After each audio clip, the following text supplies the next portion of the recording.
Mismong si Pangulong Ferdinand R. Marcos Jr. ang nanguna sa pamamahagi ng scholarship grant sa mahigit 4,000 presidential scholars sa iba't ibang barangay sa lungsod ng Maynila.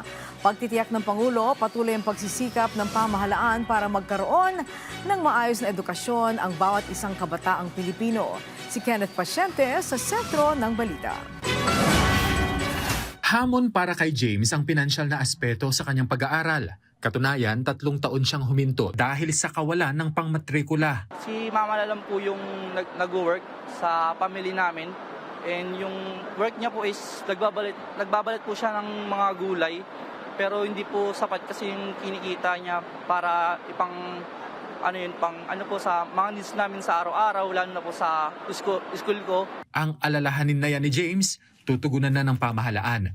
Kanina, mismong si Pangulong Ferdinand R. Marcos Jr. ang nanguna sa pamamahagi ng scholarship grant sa 4,426 na presidential scholars mula sa 896 barangay sa siyudad ng Maynila. Bawat isa nakatanggap ng tig 20,000 piso. Bahagi ito ng Socio-Civic Projects Fund kung saan 200,000 pesos ang matatanggap ng mga barangay. 100,000 rito ang para sa kanilang Identified Development Priorities at 100,000 pesos naman para sa 5 scholar bawat barangay. Ang aking sinasabi sa ating mga presidential scholar ay sana mapakinabangan ninyo ng mabuti itong pondong ito, itong 20,000 na ito at pagbutihan ninyo yung pag-aaral ninyo. Binigyang diin pa ng Pangulo na tuloy ang pagsisikap ng pamahalaan para matiyak na magkakaroon ng maayos na edukasyon ang bawat kabataang Pilipino. Napakahalaga para sa administrasyong ito ang magandang edukasyon para sa ating mga kabataan.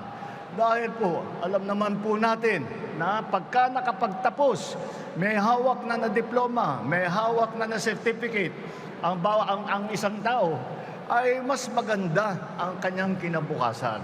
Mas maraming magagawa, mas madaling makahanap ng trabaho, mas maganda ang kinabukasan ng hindi lamang ng estudyante na nag-graduate, kung hindi pati na yung pamilya nila, pati na yung komunidad nila, yung barangay nila, yung lungsod nila, at yung buong Pilipinas. Kaya si James at ilan pang scholars, mababawasan na ang isipin dahil may karagdagang pantustos na sila sa kanilang matrikula. Sobrang laki pong tulong na ito para sa aming mga college student na kapos sa financial. And dahil sa may natatanggap kami ng pera, meron na po kami pambayad sa mga tuition, lalo kagaya ko po na hindi po nakapasok ng public school.